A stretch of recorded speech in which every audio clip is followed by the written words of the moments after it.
Greetings and welcome to the webinar for Azara Tempe Apartments in Tempe, Arizona.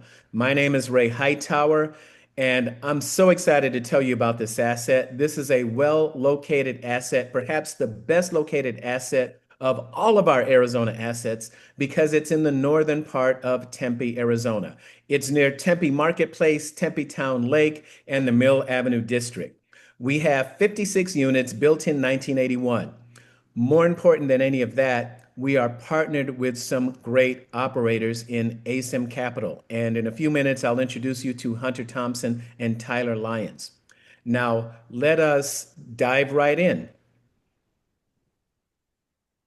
From the beginning, if you're on this webinar, you know something about me already. My name is Ray Hightower. I have a background in tech. I started and ran a technology company for 21 years in Chicago, built that up from scratch, sold it, and now my partners and I are buying multifamily assets here in the state of Arizona. To date, we have over $31 million in assets under management, and we are working to acquire more. This is another deal that we are working to acquire with our partners at ASIM Capital. So without any further delay, let's go ahead and turn things over to my partners at ASIM, Hunter Thompson and Tyler Lyons. Take it away, gentlemen. Hey, how's it going, everyone? It's an honor, and Ray, it's really exciting to partner with you on this deal, and it's just an honor for people taking the time. We're super excited to talk about this deal today, and I'm joined by our Chief Investment Officer, Tyler Lyons. Tyler, how are you? I'm doing great, Hunter. We will talk in details about the deal, but just as a heads up, as kind of a disclaimer, this is just for illustrative purposes only, right? This is a marketing document. Always consult the actual legal documents and talk to your financial legal professionals prior to making investment decisions. One heads up, this is a 506C as in Charlie. So what that means is that this investment opportunity is only appropriate for accredited investors. We have a full risk disclosure document, which is also our PPM. You can take a look at that. Just ask Ray for that information. Okay, so let's jump in to talk a little bit about our background. So I started ASIM Capital in 2014, originally looking for diversification in a variety of different asset classes, partnering with other operators. And so we scaled this up, focusing on mobile home parks, self-storage, office, industrial, you name it. In the real estate space, I've basically been involved in the kinds of transactions. But something happened in 2022 that created, something that none of us are going to forget anytime soon. The Fed raised rates faster than they've raised them in decades. And so after we've raised tens of millions of dollars for different asset classes, we thought this raise in interest rates might create a massive kind of generational type of opportunity to go all in on, to me, the darling of all these private equity opportunities, which is multifamily. And so this created the opportunity to create what we say the branding of ASIM Communities, which is our owner operator of multifamily. So we kind of look at the space broadly, and Tyler and I both decided we want to go all in on multifamily. We looked at a couple different markets, a couple different states, and Florida, Texas, Arizona kind of kept coming up. But at the end of the day, we'll talk about some of the details. We decided to go all in on Phoenix. And when I say all in, I mean, Tyler moved from Michigan with his family to Phoenix. I also moved from LA to Phoenix to just basically say no to everything else. And we no longer pursue deals outside of this ASIM Communities brand. Since then, we have developed market knowledge, relationships, just rinse and repeat, vendor relationships, etc. That it's very, now that we're looking at it, just one market, it's a very different level of specificity, and it's been a huge advantage to us. In fact, if you look at the next slide here, you'll see our portfolio that we're developing. We've bought 3 properties under the ASIM Communities brand. These are all very similarly sized, similar structure, similar vintage, similar location to the property we're going to talk about today, which is Azara Tempe. And all these deals are performing and cash flowing, and it's a really exciting time to buy discounted deals that are going to be performing day one. We'll talk more about that in just a second. So a quick summary of this deal. So this is a $10.4 million purchase. It's currently 98% occupied. I will say during our due diligence process, we uncovered something that is just the ultimate cherry on top of this deal that I'll let Tyler talk a little bit more about it in a second, but it's definitely kind of thing you want to uncover during due diligence. But regardless of that, The target returns here are 1.95x. That's net to LP investors, and an IRR of 15.4, minimum investment of 50K. We anticipate making monthly reports and quarterly distributions, and you can read more about that on the page here. So I'll kick it over to Tyler to talk a little bit more about the asset specific strategies, and we can kind of keep the ball rolling. All right. Thanks a ton, Hunter. Really appreciate it. So there was a lot that really stuck out to us about this particular opportunity once we uncovered it. We're market specialists, like Hunter alluded to. We've underwritten hundreds of deals in this particular MSA. And the first thing that really stuck out to us about this particular deal was simply the location. Premier North Tempe submarket. This is located just 2 miles from Arizona State University, in a very short 5-minute drive to a lot of the attractions that Ray mentioned earlier. So your walking distance, a short bike ride to basically all that Tempe has to offer, which is super exciting. In this particular deal as well, it sits with prime frontage on a major thoroughfare. It sees about 34,000 cars drive past this particular property every day. So we're really excited about it. And, we've been focused on this market for several years now. And when we got this particular deal under contract, having conversations with other people that we're connected with in this particular market, very experienced brokers who have sold billions of dollars in real estate and other long-term owners and operators. And people were pretty excited for us. I think maybe even a little bit envious of us that we were able to secure this particular deal. So we're definitely really excited about it for sure.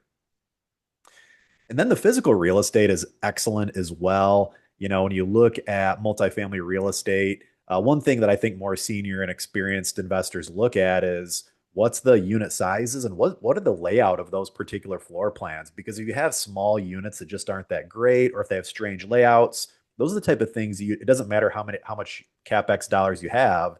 It's simply something that you can't fix. So large, spacious, excellent units with great flow, walk-in closets, awesome units. And then also every single unit also has a dedicated outdoor space. Every unit has either a screened in porch area or a full fenced in backyard. So a lot to like there. And North Tempe is simply an economic dynamo as well. Almost plus or minus 900,000 jobs within a 20-mile radius, which is something that just really blows your hair back. You have large national brands who have huge headquarters and offices there. Think of the likes of State Farm Insurance, Carvana, Dutch Brothers Coffee just recently relocated its corporate headquarters from the Pacific Northwest to Tempe. So there's just a ton to like about this particular submarket and this particular pocket.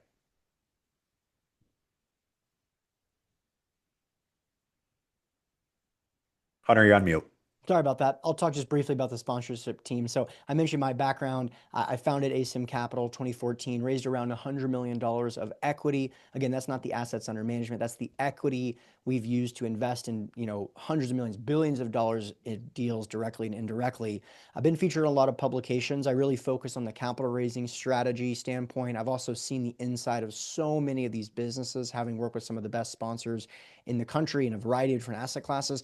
And Tyler and I both take kind of the lessons we learned over the last 10 years or so and apply it with control through the ASIM Communities brand. It's something that we're both really passionate about. And that kind of change of strategy went from a hyper diversified strategy where you as an LP investor, you're able to participate in the market intelligently and have access to these different asset classes. Maybe you want to invest in self-storage or mobile home parks or multifamily. But I have made around 60 LP investments. What I've found is that the best results were from operators who are hyper-focused. And so we wanted to take advantage of that and create that market advantage like that. We went from a diversified firm to a hyper-specialized firm. So that's a little bit more about my background. Tyler, I'll kick it over to you and we can talk about our JV partners as well. And I'm Tyler Lyons. I'm the Chief Investment Officer at ASIM Capital. I started my career as a CPA, so I got my CPA right out of college and did that for many years. Later, as a director of corporate finance for a large publicly traded company. And I've been investing in real estate for about a decade now, and I've been Hunter's business partner for many years at ASIM Capital. And given my background, I focus on more of the operational intensive areas of the business, including asset management, acquisitions, and investor relations. That's right. And then we also have Turbine Capital on this deal with us, Tate Duryea and John Yost. These are some very experienced capital allocators and investors. They've been involved in many different asset classes with different groups. They have their own due diligence process. And so it really it meant a lot to us as they went through our due diligence process. Obviously, Tyler and I are human beings. We're subject to biases like any person is. It just, when you go through a rigorous due diligence process, it just doubles down in terms of your confidence in the deal. And this is why it's really great to have really savvy, sophisticated, groups like the Turbine Capital guys. Tate, I've known for 7 or 8 years now. It's great to kind of partner with him on this deal. As far as the investment highlights, let's talk more about the story of the deal and kind of the underwriting and how we're getting to these kinds of returns, Tyler. Absolutely. Yeah. And just to kind of continue the thread here in terms of why this deal is quality and things that got us excited about it, and also some of the business strategies we're planning to deploy here. It's really notable that this particular deal, it's been owned by the same mom and pop ownership group for 35 years, which in a premium market like Phoenix that's heavily transacted, that has a lot of capital chasing deals in this particular market, it's pretty rare that you see something like that.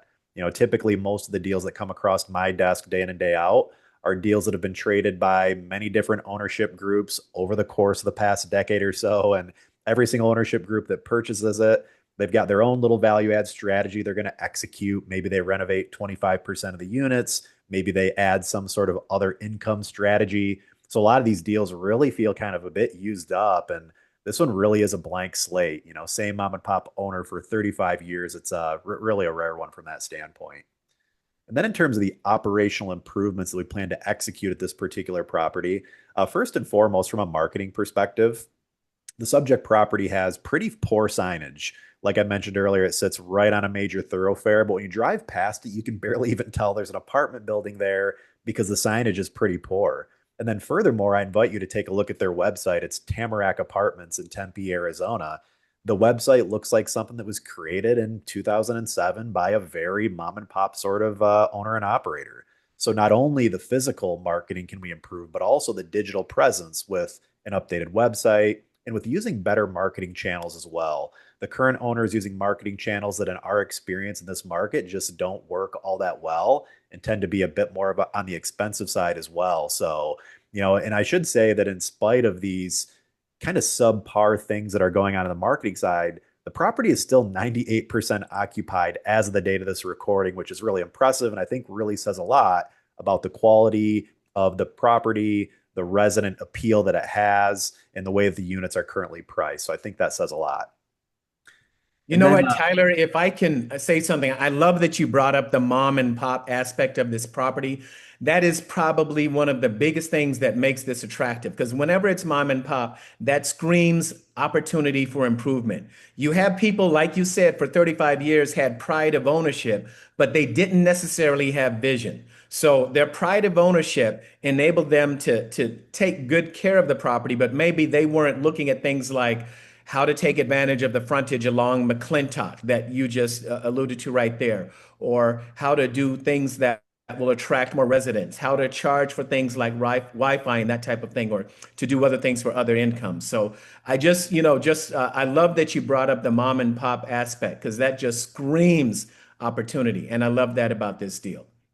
Totally. likewise, And I'll Ray. just add 100%. And I'll just add one thing. And Tyler's the lead on due diligence. So the volume of deals that he's seen in terms of just deals that are very similar to this property, sometimes you can hear a story, oh, it's a mom and pop owner. That's a story, but let's get into the details, right? We can look at the P&L of a deal and instantly say there is money on the table because you just don't see the Mhm. line items you see in typical comps, competitive properties in the market that we know. In fact, I'm getting a little ahead of ourselves, but because we're hyper focused on one market, not only are we familiar with the dynamics, we've bid on the comps. We saw the P&L of the comps. And so the comps will have things like Wi-Fi packages and ancillary income Mhm. items. And you see this property, you look directly at the P&L and know it's not there and that the market demands it and it allows for it. So anyway, I know that you kind of focus on that, Tyler, but I wanted to mention that just because it's a really compelling piece that I know sticks out like immediately if you have the volume of knowledge that we do. Yeah. Absolutely. And the mom and pop nature hid one of the big upsides that I think you're going to talk about sometime during this webinar. So I can't wait to for you to unveil that. Absolutely. Yeah, just to like kind of put a finer point on that thread there. So in terms of some of the things we're planning to do here, like Hunter alluded to, other income, the community currently offers free bulk Wi-Fi, most of the comparable properties that have bulk Wi-Fi charge for it. A lot of other properties in the comparable set, they might have things like valet trash that they charge for, reserved parking, so on and so forth. So there's a lot that we can do from an ancillary income perspective without necessarily increasing the base rent. And then from an expense reduction perspective, we do believe there's an opportunity to reduce expenses by roughly 5 to 7% compared to the trailing run rate. So you look at the business strategies that we're executing here. One of the things that we really like about it is that when you look at these different things and you go down the list, you're going to realize that it's not going to require a significant capital outlay to execute on these particular strategies. And when you think about investing in multifamily, this is going to simplify it a little bit, but generally speaking, the more capital outlay that you need to incur in order to achieve your returns, the higher the execution risk. For example, if you're looking at a development deal and you need to build something out of the ground, that's probably going to have more execution risk than buying a core deal that's already stabilized and ready to go. So from this on this deal, again, we like it because it's lower execution risk because we know that we can get after these particular strategies without a significant capital outlay. The last thing that I'd mention here in terms of the investment highlights is we feel like our underwriting assumptions are very supportable and very defensible. In fact, we're assuming 0% rent growth in the first year. And over a 5-year business plan, we're assuming a rent growth of only 2.9%. And then furthermore, the property is operating pretty well. And when you look at something like economic vacancy, in the last 3 months, economic vacancy was only 8.6%. Sorry, over the last 12 months, it was 8.6%. And the last 3 months is even better at 6.2%. But we're assuming economic vacancy of 11% in year one. So we've got a lot of upside and conservatism baked into our assumptions here. And the last thing that I want to touch on as well before we leave the investment highlights. So Hunter alluded to kind of the Easter egg here, the hidden benefit that we found when we were going through the due diligence process. And this is kind of a commercial real estate investor's dream.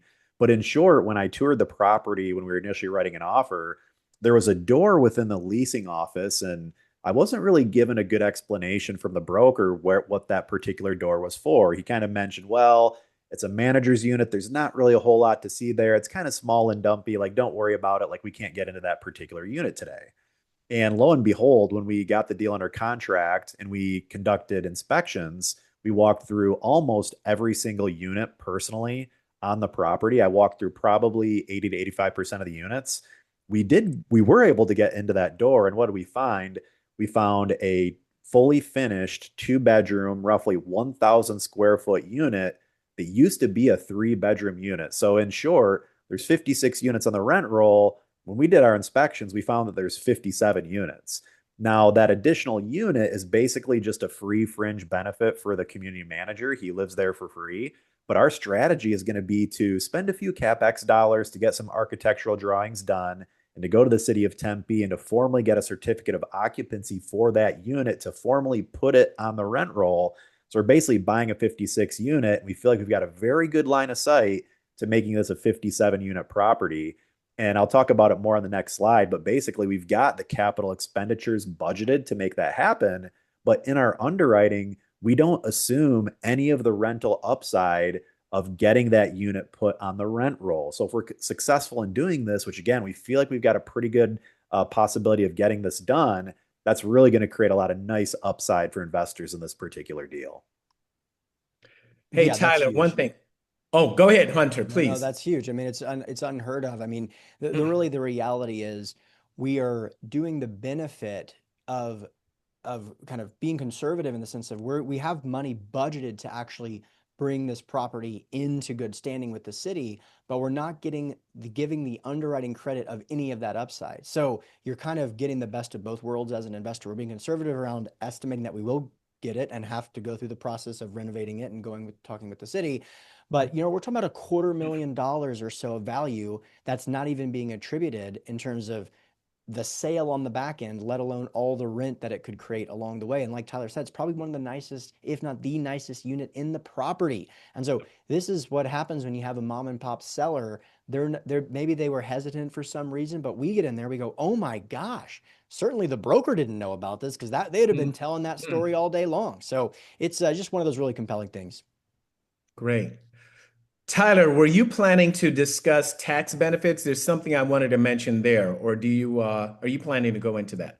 Yeah, let's definitely talk about that, Ray. So, bonus depreciation is back in 2025. So, Ray, do you want to kind of dive into that one a little bit more?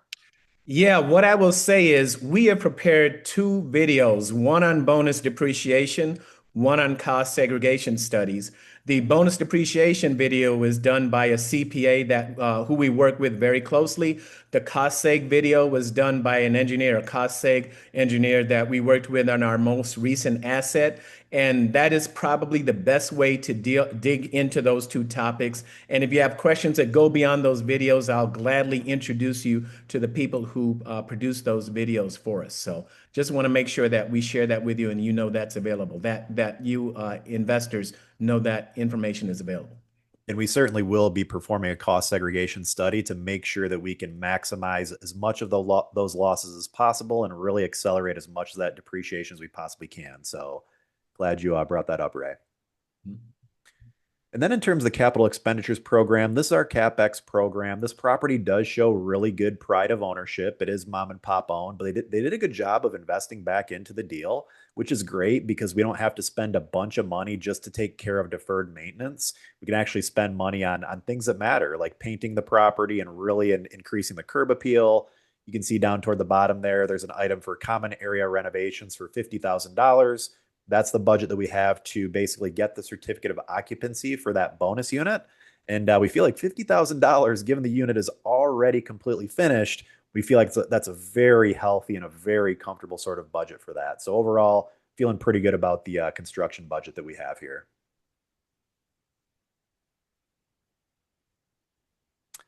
And then from a property overview perspective, I'll take you through a few quick details here. The first thing I want to draw your attention to is the purchase price of the property, which is $10.4 million or roughly $186,000 per unit. And this is really important too. We feel really good about the basis for this particular deal. You know, for well-located East Valley multifamily like this is a really good buy. In fact, when you look at the property right across the street, that's also an 80s vintage multifamily property and a very good comparable property for Azara Tempe. That particular deal sold for $300,000 per door about 3 years or so ago.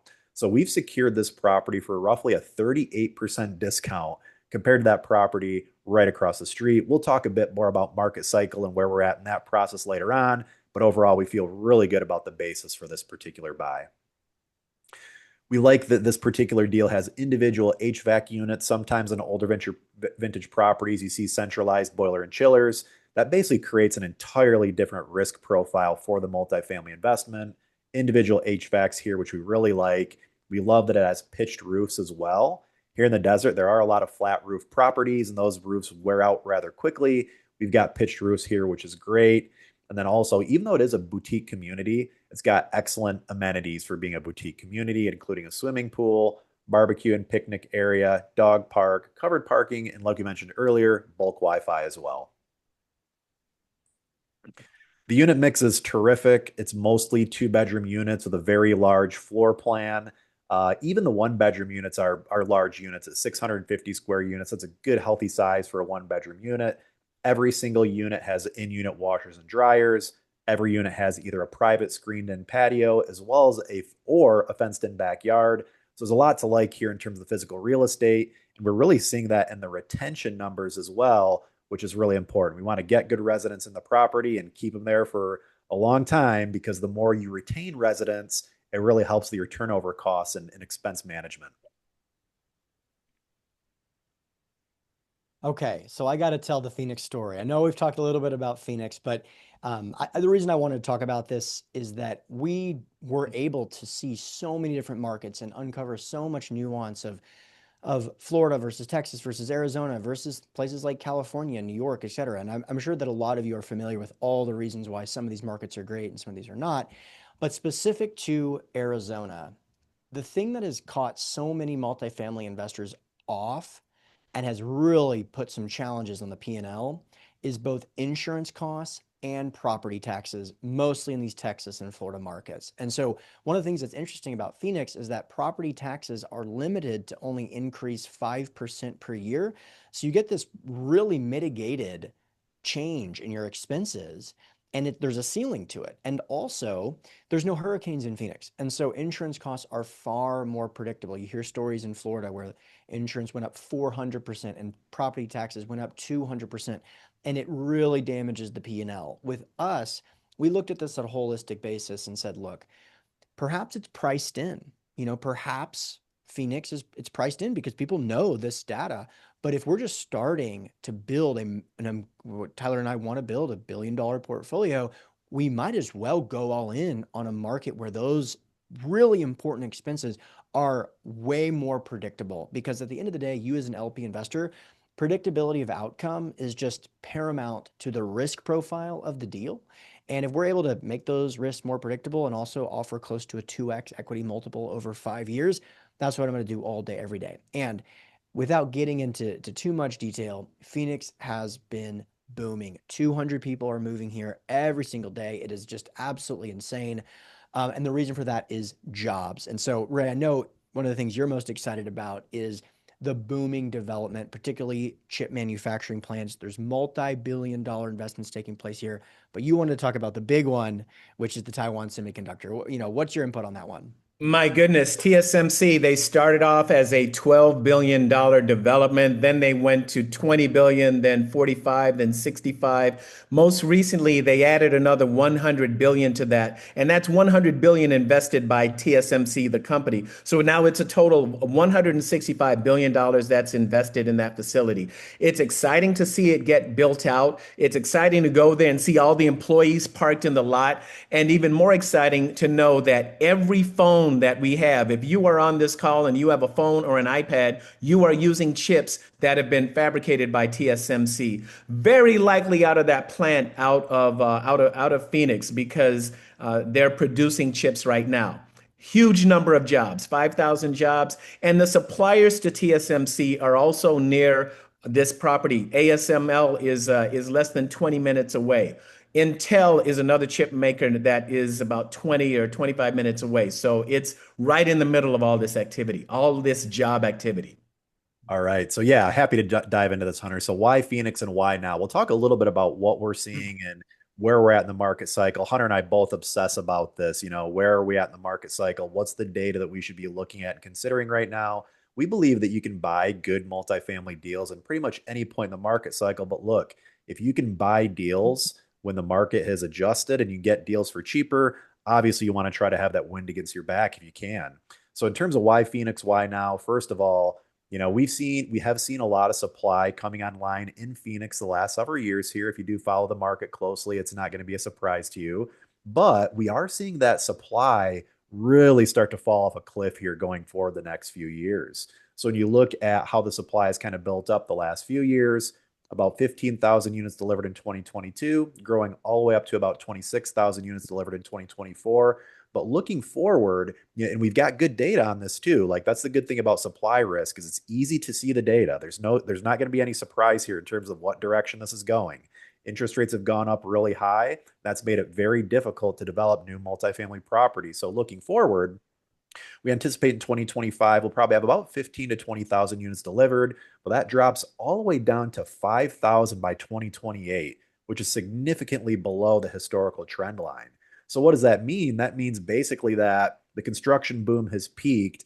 And now that we're buying deals now and underwriting deals now, we can underwrite deals with way more conservative assumptions than we could have 3, 4, or 5 years or so ago. We talked about some of the details of this deal. Look, really low loan to value of about 65%, 0% rent growth in year one. I mean, that would have been unheard of 2 to 3 years or so ago. Case in point, in 2021, there's a point in time where we saw over 20% year over year rent growth in 2021. So at that point in time, if you're looking to buy deals in Phoenix, I mean, if you had 4 to 5% rent growth in your model, it probably didn't look crazy. So we really like that we're able to acquire deals right now using very conservative underwriting compared to historic norms. And another thing that we really pay very close attention to at ASIM Capital as well is looking at things like transaction volume, because we do obsess about where we're at in the market cycle. Is now a good time to buy? Should we be net buyers right now or should we be net sellers right now?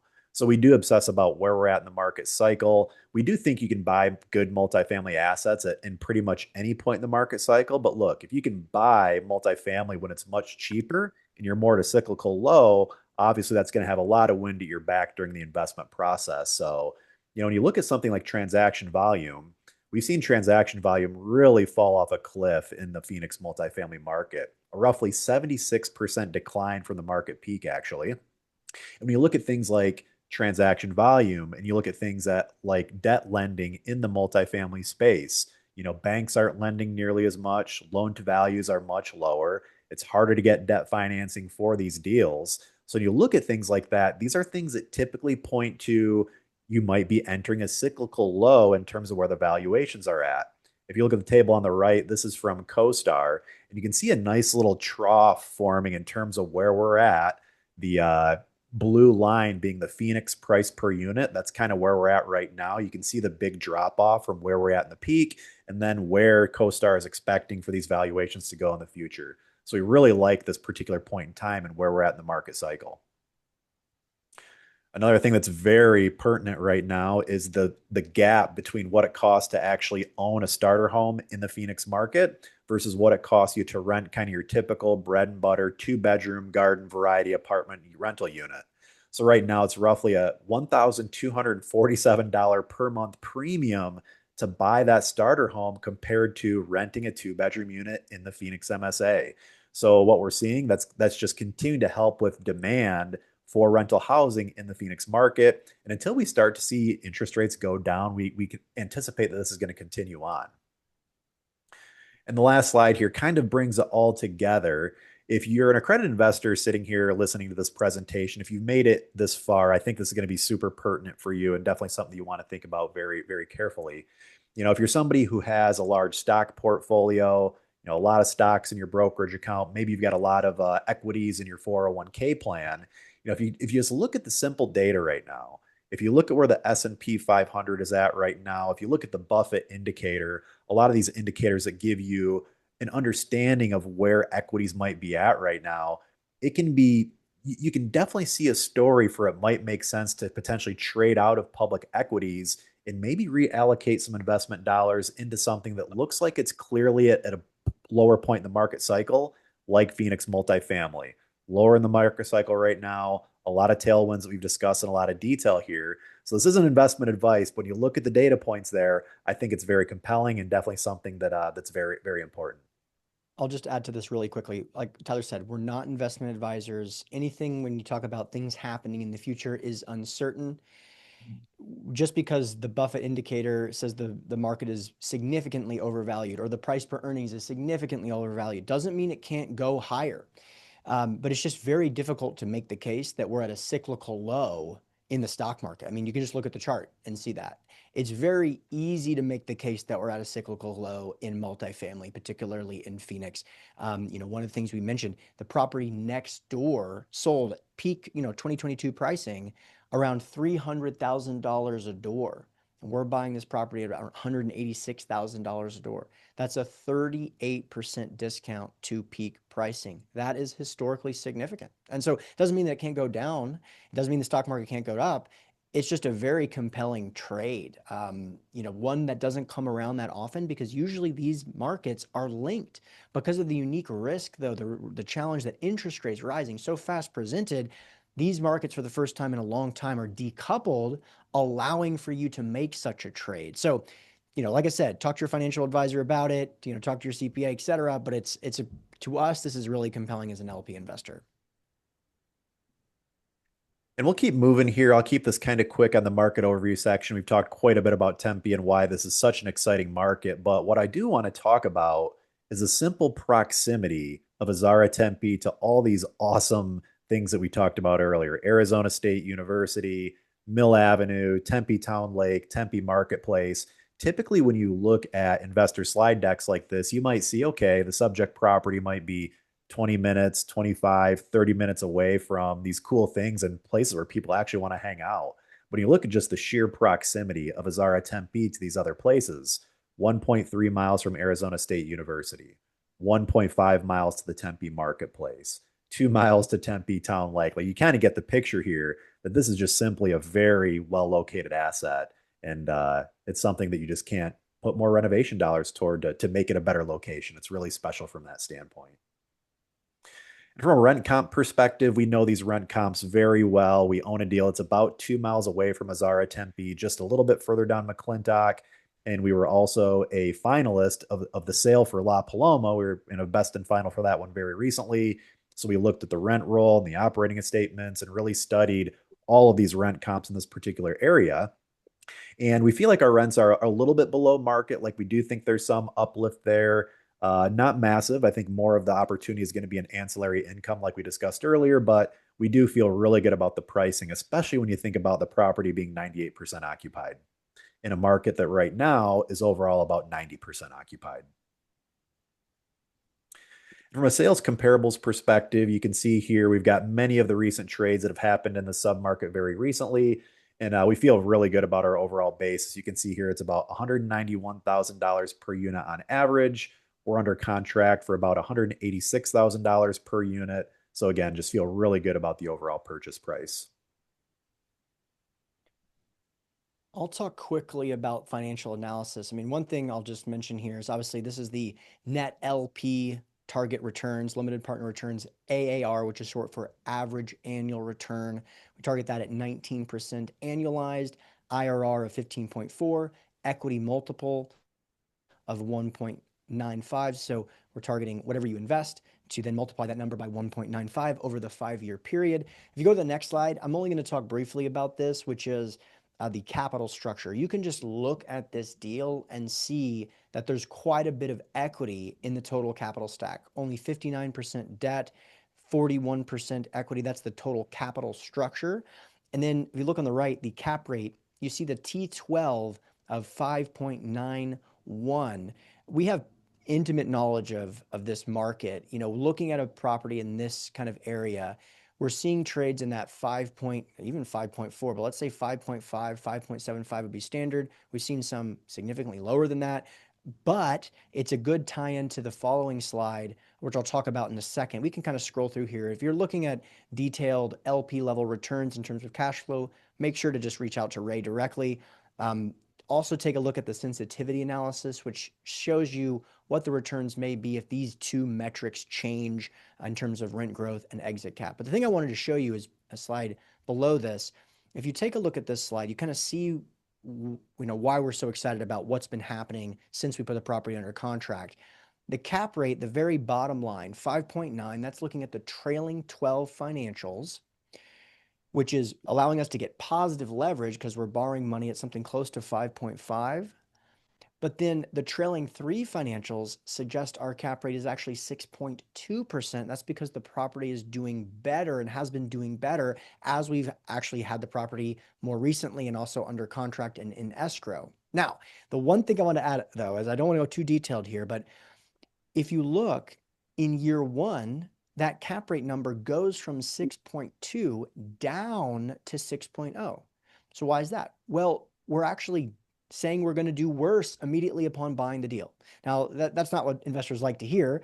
Trust me, that's not what the budget says, our internal budget of how we're going to manage the asset. But what we're trying to do is create some buffer so that we can execute. And I know, Ray, you've seen a lot of deals. You know what I'm trying to say. Basically, we want to create some margin for error. We can take the property over. And this is reflected in us not saying, hey, year 1, we're cranking up rents. We're adding all these ancillary income items. We're cutting expenses. No, we're actually saying we're going to give our bit of a breath, 0% rent growth year 1, so we can kind of start off on the right foot and continue to execute. And even with a strategy like that, and even with conservative underwriting, we're still getting to something like a 1.95x over 5 years. So Ray, I'm not sure if you want to comment on that. You've seen a lot of Yeah, deals. I do. I want to say that we're underwriting a lot of deals as well in Phoenix and Tucson and Sierra Vista and other parts of Arizona. And we are not forecasting rent growth in the first year at all. You just don't do that. Some people in the past would forecast 3 to 5% rent growth. I think that's absolutely not the way to do it. You got to be conservative, exactly as you just said, Hunter. But here's the thing.